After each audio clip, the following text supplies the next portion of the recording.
Historias que sorprenden. Historias que sorprenden. En Historias que sorprenden, la vida de San Judas Tadeo.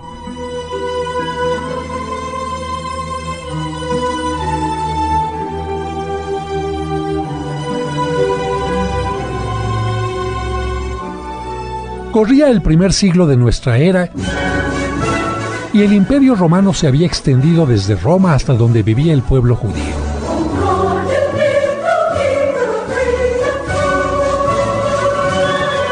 En aquel momento, dos romanos que se dedicaban a cobrar los impuestos se detuvieron un momento para descansar y refugiarse de los abrasadores rayos del sol. Gracias al general Pompeyo, desde hace más de 70 años, estas tierras de Palestina deben de pagar impuesto al César, porque fueron conquistadas por él para el imperio. Sí, pero no ha sido fácil porque el pueblo judío no acepta que nadie los domine. Por eso no han faltado quienes se rebelen en contra nuestra o del emperador César Augusto. Pues allá ellos, porque bien saben que cualquiera que se rebele contra el César puede sufrir la pena de muerte y hasta ser crucificado.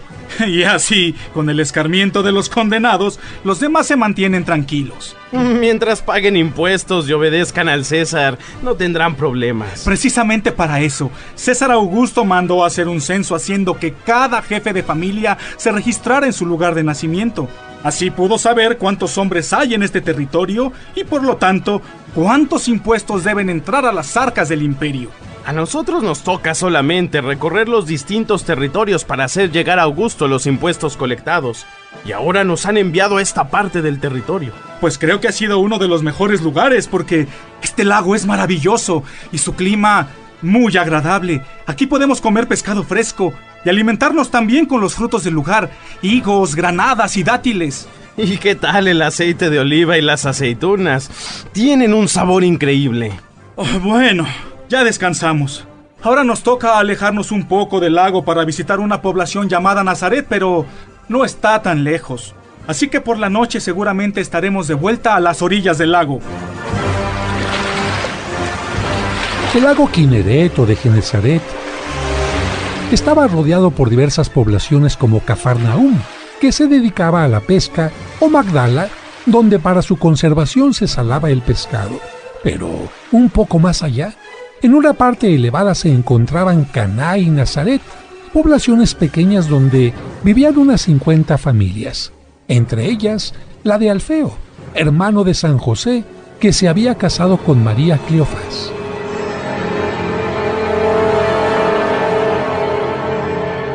Alfeo, qué bueno que regresaste pronto porque siento que el nacimiento del niño ya está cerca. Hice todo lo posible para no tardarme, pero tenía que ir a la casa de mi hermano José por las tablas que me consiguió. Quiero que cuando nazca nuestro nuevo hijo tenga todo lo necesario para crecer sano y seguro. Siempre has sido un buen hombre. Y desde que nació Santiago, nuestro primer hijo, te has preocupado de que no les falte nada. Mientras Dios me conceda vida, tengo que responder como Él nos lo pide, velando por su crecimiento corporal y sobre todo por su crecimiento espiritual, enseñándole a cumplir los mandamientos que le entregó Moisés y los que nos enseñan nuestros rabinos en la sinagoga.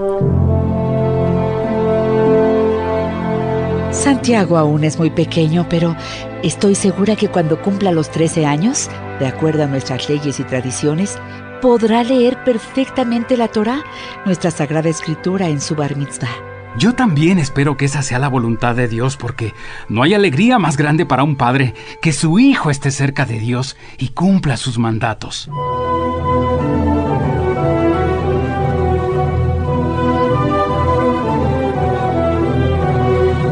Mientras Alfeo y María Cleofás conversaban, le llegaron a ella los dolores del parto y gracias a la ayuda de las vecinas le llegó el momento de dar a luz. ¡Alfeo! ¡Alfeo! ¡Es un niño! Dios los ha bendecido con otro niño. ¡Bendito sea Dios! ¿Y cómo está María? Muy bien y muy contenta, pero pasa a ver al pequeño.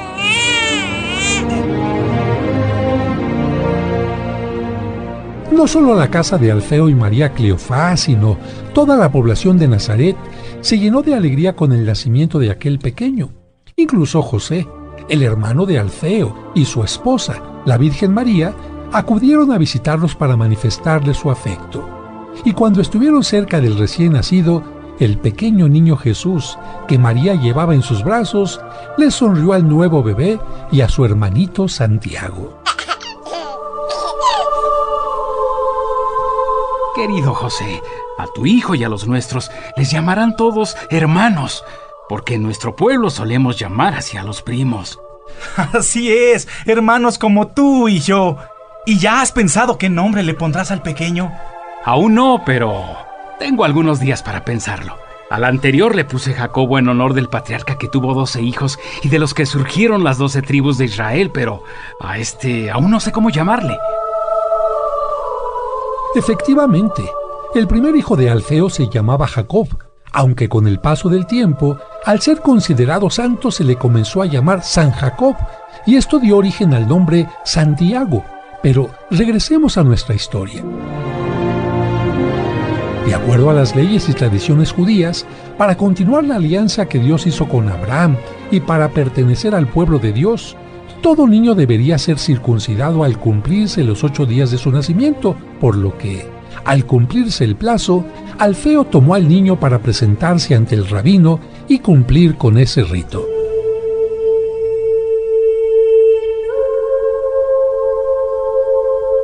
María, hoy se cumplen los 8 días del nacimiento y debo llevar al niño a la sinagoga. Bendito sea el Señor, Alfeo. Hoy por la circuncisión se unirá al pueblo que Dios quiso formar desde Abraham. Tú bien sabes que yo no puedo acompañarte porque, según las leyes de Moisés, las mujeres debemos purificarnos durante 40 días después del parto antes de podernos presentar en los lugares sagrados. Pero seguramente te acompañará tu hermano José y los otros hombres del pueblo. Así es. Hoy es día de fiesta para nuestra familia y para todo el pueblo de Nazaret.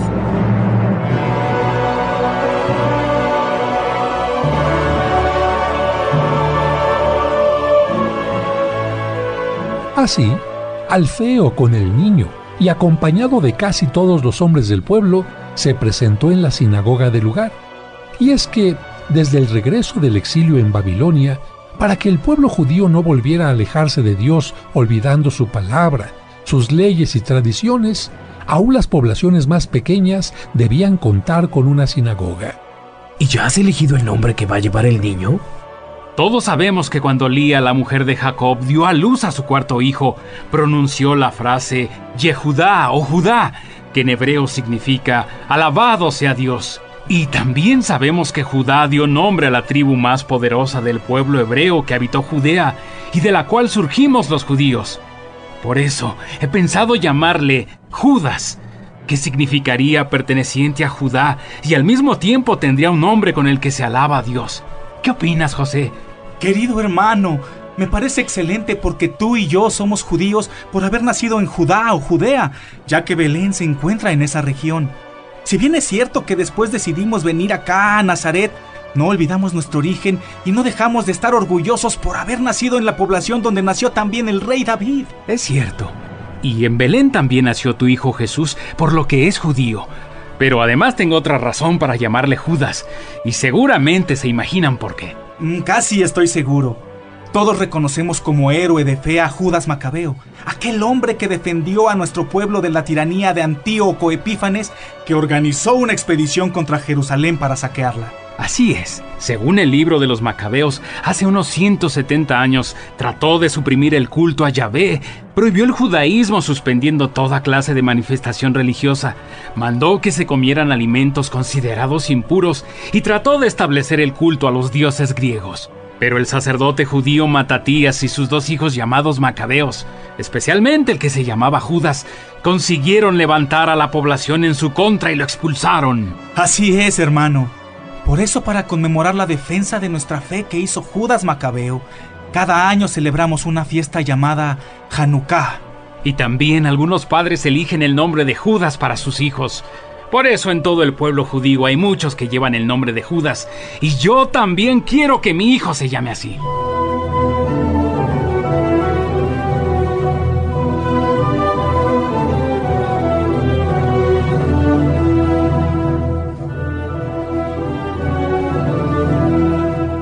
esa manera, el segundo hijo de Alfeo y María Cleofás recibió el nombre de Judas, pero para diferenciarlo de otros que llevaban el mismo nombre, le añadieron el nombre de Tadeo, que significa valiente para proclamar su fe.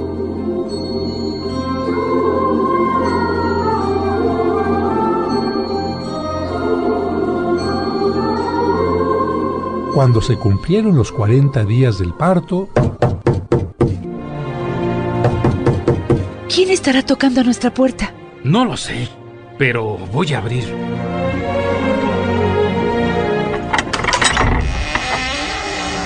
Alfeo, que Dios bendiga esta casa y a la familia que en ella habita. Vengo a recordarte que hoy se cumple el tiempo de purificación de María Cleofás, tu esposa.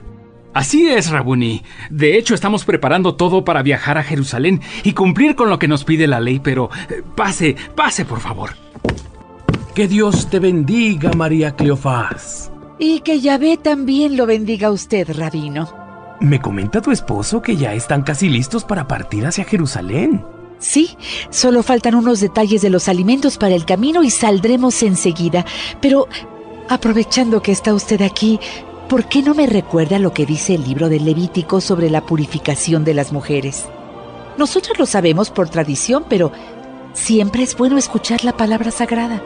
Así dice el capítulo 12 del libro del Levítico. El Señor se dirigió a Moisés y le dijo: di a los israelitas lo siguiente: cuando una mujer quede embarazada y dé a luz un varón, será impura durante 7 días, como cuando tiene su periodo natural. Sin embargo, continuará purificándose de su sangre 33 días más. No podrá tocar ninguna cosa consagrada ni entrar en el santuario, mientras no se cumpla el término de su purificación. Y así lo he cumplido. ¿Pero qué dice la Escritura cuando se cumple el plazo? El texto mencionaba que en tiempo de Moisés, bendito sea Moisés, la mujer debía presentarse en la tienda donde se guardaba el arca de la alianza, pero ahora se debe presentar en el templo de Jerusalén que guarda esa arca. Así dice la Escritura. Deberá llevar un cordero de 1 año para ofrecerlo en holocausto y un pichón de paloma o una tórtola como sacrificio por el pecado. Se los entregará al sacerdote, y el sacerdote los ofrecerá ante el Señor para pedir el perdón de ella. Así, ella quedará purificada de su flujo de sangre. Esto se hace porque bien sabemos, todos los judíos, que la sangre es un don de Dios y nadie puede derramarla. Por eso, cuando alguien la derrama, como en el caso del parto, se debe hacer una ofrenda y sacrificio por la purificación. Pero no todos podemos pagar el precio de un cordero. ¿Qué dice la Escritura acerca de las familias con pocos recursos? El libro de Levítico continúa diciendo que si la madre no tiene lo suficiente para ofrecer un cordero, podrá presentar 2 tórtolas o 2 pichones de paloma, uno para ofrecerlo en holocausto y otro como sacrificio por el pecado. Entonces el sacerdote pedirá el perdón de ella y ella quedará purificada. Como lo hizo el sacerdote en el templo de Jerusalén cuando te presentaste después del parto de Santiago. Él sacrifica un animalito para pedir el perdón por el pecado y con su sangre te rociará a ti y rociará también a una tórtola o pichón antes de dejarla volar libre. Eso significa que por la sangre del animal sacrificado tú quedas libre de tu pecado. Por eso la ceremonia se llama de presentación o purificación. Exactamente, pero no quiero importunarlos más, porque el viaje hasta Jerusalén es de casi 100 kilómetros, por lo que tardarán varios días en llegar y deben de salir cuanto antes para llegar al templo. Sobre todo tomando en cuenta que llevan a los 2 niños, Santiago y Judas, y María Cleofás se está reponiendo apenas del parto. Gracias, Rabuni, pero antes de que se vaya, bendíganos, por favor.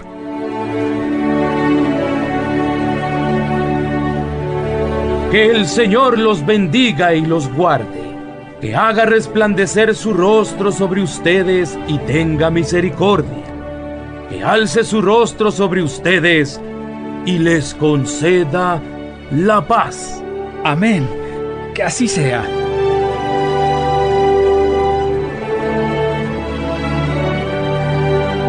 Poco después de que el rabino salió de aquella casa, Alfeo emprendió el viaje con toda su familia a la grande y santa ciudad de Jerusalén.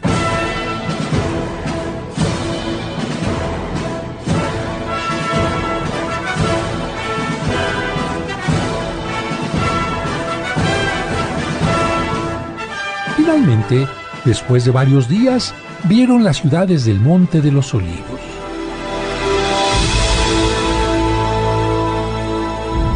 ¡Qué hermosa es! Y su templo resplandece sobre el monte.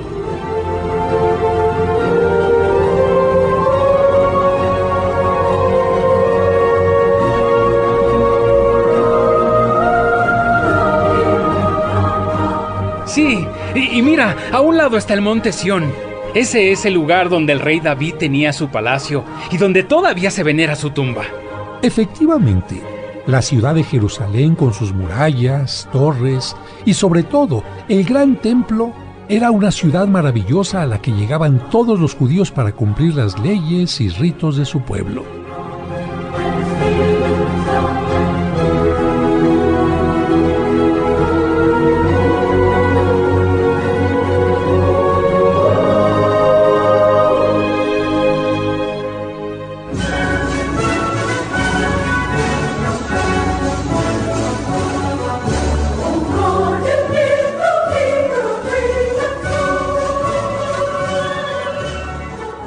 Ya cerca del templo, Alfeo comentó: Este lugar santo fue el que el malvado Antíoco quiso profanar, haciendo que en él se adoraran ídolos griegos. Y es el mismo lugar que defendió valientemente Judas el Macabeo.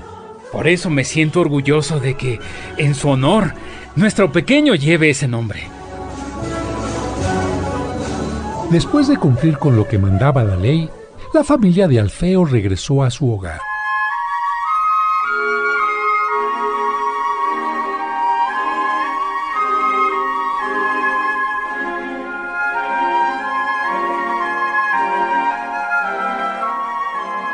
Pasaron algunos años y el pequeño Judas fue creciendo en compañía de su hermano Santiago.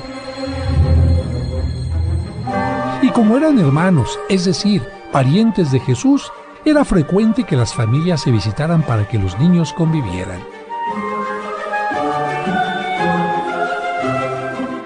¡Aquí no me alcanzan! ¡Claro que sí, Jesús! Ya verás cómo mi hermano y yo corremos más rápido que tú.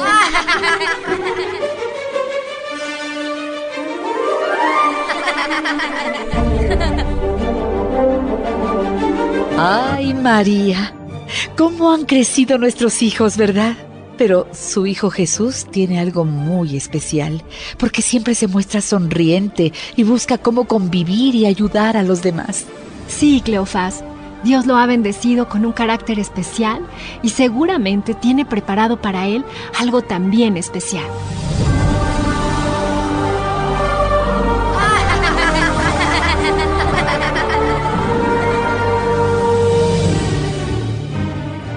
Y así era. Jesús tendría una misión muy especial, y para ella invitaría a que le siguieran sus primos Santiago y Judas.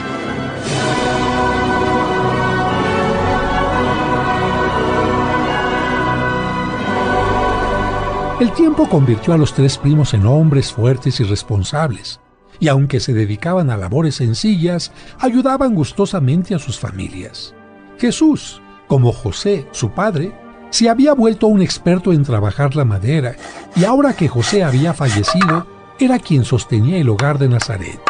Por su parte, Santiago y Judas no se cansaban de colaborar con sus labores desde el campo a que su padre Alfeo y su madre María Cleofás no carecieran de lo necesario. Pero pronto, los tres hombres dejarían su hogar para integrar una nueva familia. Poco después de que el Espíritu de Dios descendió sobre Juan el Bautista para pedirle que preparara el camino del Mesías, también descendió sobre Jesús para indicarle que había llegado el tiempo de cumplir su misión, salvar al mundo, por lo que después de recibir el bautismo de manos de Juan, se retiró al desierto para preparar su misión. Es necesario que ayune y haga oración para que nada ni nadie me aleje o se interponga en lo que debo hacer.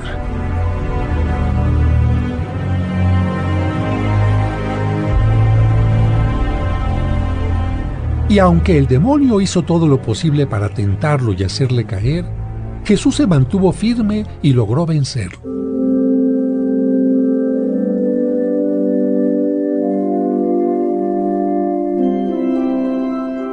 Después de esto, Jesús debía abandonar Nazaret y buscar un lugar para vivir que le facilitara predicar en todas las poblaciones que estaban alrededor del lago.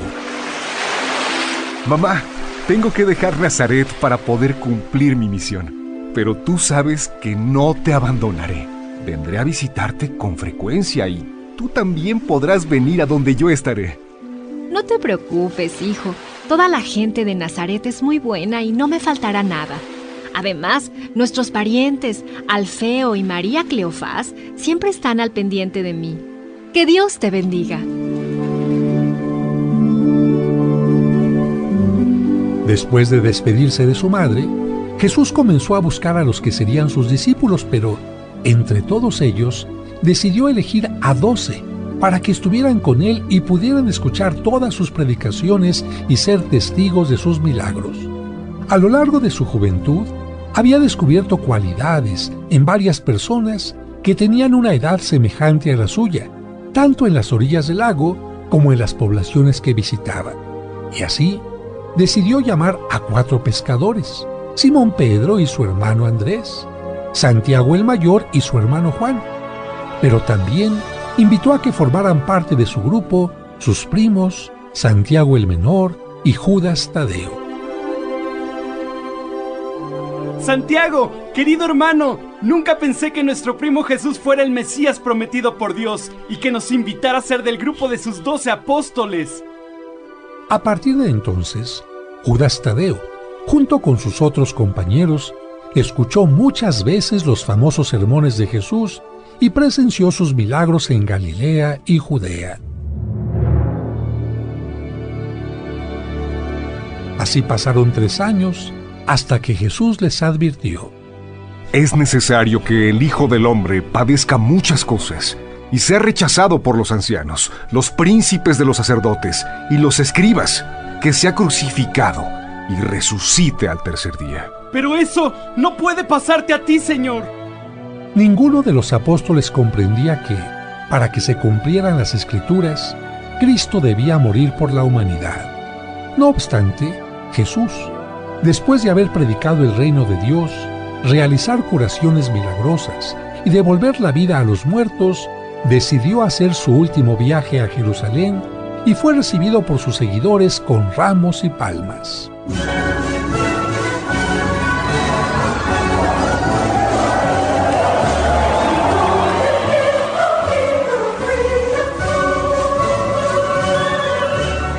Cuatro días después, el jueves, reunió a sus apóstoles y, durante la llamada última cena, les enseñó el valor del servicio, lavándoles los pies, el mandamiento del amor y, tomando pan y vino, los consagró sacerdotes instituyendo la Santa Misa.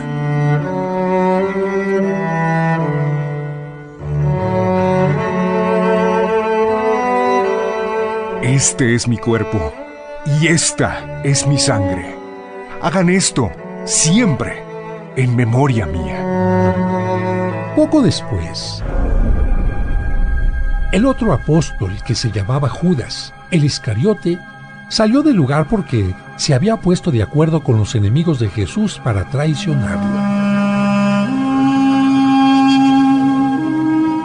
Mientras tanto, Jesús y sus discípulos fueron al huerto de los Olivos para orar. ¡Ay! Esta ha sido una noche muy hermosa en compañía de nuestro maestro. Así es, Judas. Sin embargo, estoy inquieto porque me dijo muy seriamente que yo lo negaría esta noche 3 veces. Pero, ¿quién de nosotros podía negar a quien ha dado todo por nosotros? Ni Pedro, ni Judas Tadeo, ni los demás discípulos imaginaban lo que pasaría en las siguientes horas. Judas Iscariote, acompañado de la guardia del Sanedrín, se presentó en el lugar e inmediatamente hicieron prisionero a Jesús. Mientras tanto, todos los apóstoles huyeron para protegerse. No es posible. Atraparon a Jesús y lo han llevado ante el sumo sacerdote Caifás.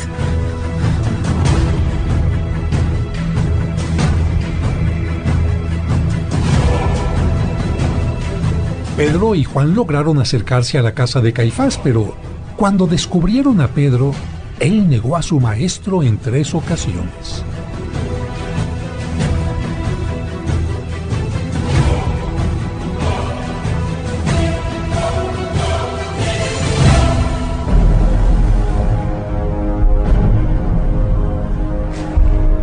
Cuando amaneció, el Sanedrín ya había juzgado y condenado a Cristo, por lo que, buscando la pena de muerte para él, lo presentaron ante Pilato y ante Herodes.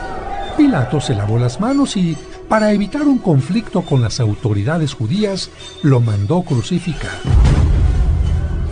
Después de padecer poco más de 3 horas en la cruz, Jesús murió y fue sepultado en un lugar cercano. Así pasaron la noche del viernes y el sábado, pero el domingo, mientras Judas Tadeo y los demás apóstoles estaban reunidos en el cenáculo... ¡Miren! ¿Qué es esa luz tan brillante que parece traspasar los muros? ¡Es Jesús! ¡Ha resucitado!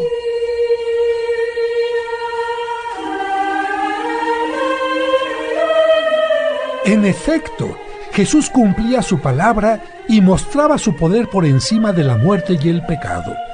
Así, se apareció a sus apóstoles durante 40 días y, antes de ascender a los cielos, les dijo: Vayan por todo el mundo y prediquen el Evangelio, bautizando en el nombre del Padre, y del Hijo, y del Espíritu Santo.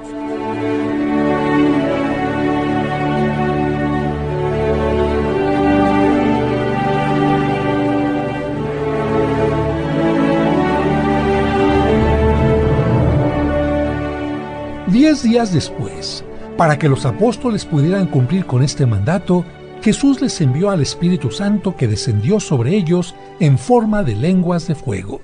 Así, ellos decidieron separarse y llevar el Evangelio a distintas regiones.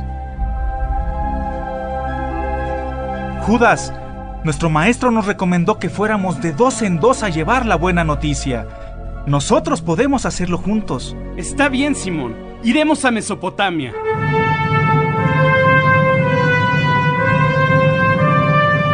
Judas predicó incansablemente durante 10 años. Luego regresó a Jerusalén para el concilio de los apóstoles. Después, se unió a Simón en Libia, donde ambos predicaron el Evangelio a los habitantes de aquel país. En toda esta región desconocen al verdadero Dios y dan culto a ídolos. Tenemos que ser más tenaces para lograr la conversión de todos sus habitantes y asegurarles la vida eterna. Lamentablemente, no eran bien recibidos en todas partes. En cierta ocasión, los apóstoles intentaban convertir al rey, pero los magos del monarca les prepararon una trampa y ante el rey los rodearon de serpientes venenosas. ¿Pero qué es esto? ¡Decenas de serpientes venenosas! No se preocupe, Majestad. No debe de temer. Por el contrario, esta es una oportunidad de mostrar el poder del Dios vivo. Con sus mantos, los apóstoles hicieron una especie de bolsas en las que metieron a las serpientes y después las lanzaron sobre los magos, que comenzaron a ser víctimas de las mordeduras de los reptiles. ¡Mis magos bien merecen la muerte por haber traído estas alimañas! ¡Permitan que mueran! Pero Judas se opuso a la orden. Majestad, nuestra misión consiste en sembrar la vida entre los muertos, pero no procurar la muerte de nadie. Por eso, haremos una oración para que las mismas serpientes quiten el veneno a los magos. Poco después que los apóstoles invocaron el nombre de Dios, los reptiles extrajeron el veneno, salvando la vida de quienes habían sufrido su mordedura. Con ello, Judas y Simón demostraban que Cristo los había enviado a quitar el veneno de la incredulidad y el pecado que tanto afecta a la humanidad. Muchos creyeron y se convirtieron, incluyendo a la familia real, pero los magos se alejaron del lugar buscando una ocasión para vengarse. Judas y Simón sufrirán las consecuencias de haberse burlado de nosotros poniéndonos en ridículo. Pero ya les llegará su hora. Mientras tanto, la hija de uno de los generales tuvo relaciones con un hombre y quedó embarazada, pero para no delatar a su amante y guardar las apariencias, tramó un plan. Les diré a todos que uno de los diáconos servidores de la iglesia abusó de mí sin mi consentimiento. Así lo hizo y, cuando nació la criatura, el acusado fue condenado a muerte. Esta mentira llegó a oídos de Judas y Simón, quienes conocían la vida honorable del sentenciado, por lo que, de inmediato, con varios testigos, se presentaron con el diácono en la casa del general. Nos hemos enterado que has dado la orden de ejecutar a este diácono que sirve al Dios verdadero por haber abusado de tu hija. Si esto es cierto, bien merece la muerte, pero si no fuera así, sería condenado injustamente. Por eso hemos venido, para que delante de todos estos testigos se sepa la verdad. Padre, no les hagas caso. Yo no te podría mentir. De nada sirvieron las súplicas de la mujer porque se sabría la verdad. Judas se acercó al recién nacido y, como si se dirigiera a un adulto, le preguntó con autoridad: En nombre de Cristo, Hijo de Dios que resucitó de entre los muertos, yo te conjuro a que digas la verdad. ¿Es este diácono tu padre?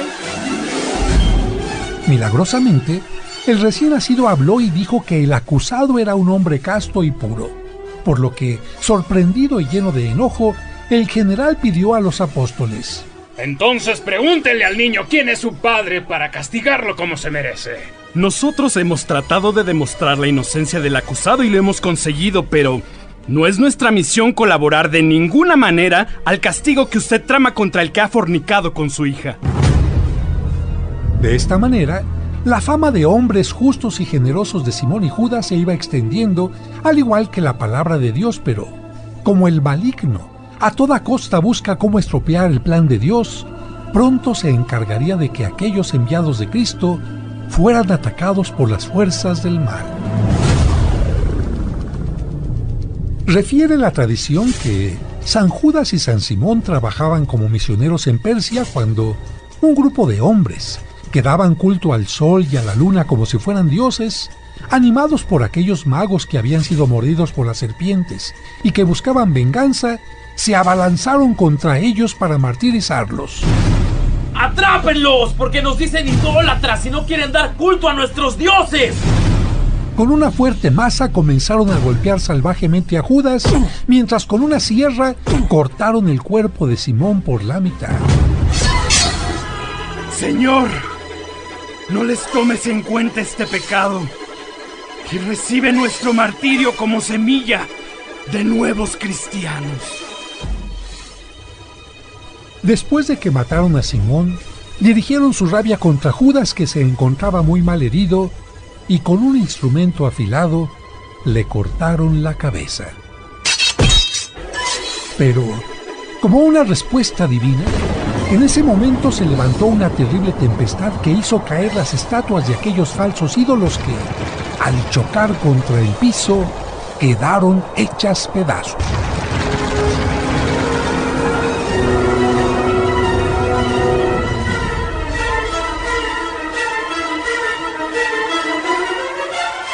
Los discípulos de los apóstoles recogieron sus cuerpos con mucho cuidado y, con el paso del tiempo, los trasladaron hasta Roma, donde hasta el día de hoy se veneran en la Basílica de San Pedro, en una capilla que lleva sus mismos nombres.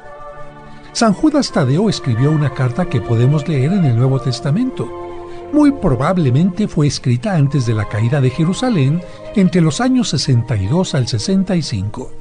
En ella, denuncia las herejías de aquellos primeros tiempos y pone en guardia a los cristianos contra la seducción de las falsas doctrinas. Habla del juicio que amenaza a quienes llevan una mala vida y condena los criterios mundanos, la lujuria y a quienes por interés adulan a la gente. Anima a los cristianos a permanecer firmes en la fe y les anuncia que surgirán falsos maestros que se burlarán de la religión, a quienes Dios, En cambio, les tiene reservada la condenación. Aconseja que no seamos del grupo de los que son murmuradores, descontentos de su suerte, que viven según sus pasiones y emplean palabras indebidas. Dice que los que tienen fe pero no hacen obras buenas son como 3 cosas: nubes que no tienen agua, árboles sin fruto y olas con solo espuma. También dice que los que se dedican a la fornicación o pecados de impureza pueden perder la felicidad eterna. A la soberbia de los malos contrapone la humilde lealtad del arcángel San Miguel. Anima a los cristianos a levantar un edificio espiritual llevando una vida fundada en la fe, el amor a Dios, la esperanza y la oración. Alienta la práctica del amor al prójimo. Exhorta a los cristianos a que sean pacientes y con sus vidas virtuosas conviertan a quienes están lejos de Dios. Finalmente, termina su carta con esta bella oración y alabanza. Sea gloria eterna a nuestro Señor Jesucristo, que es capaz de conservarnos libres de pecado, sin mancha en el alma y con gran alegría.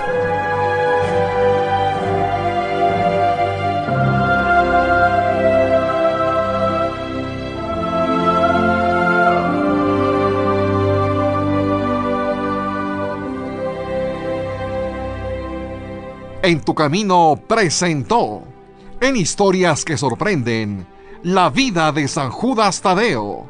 Gracias por escucharnos.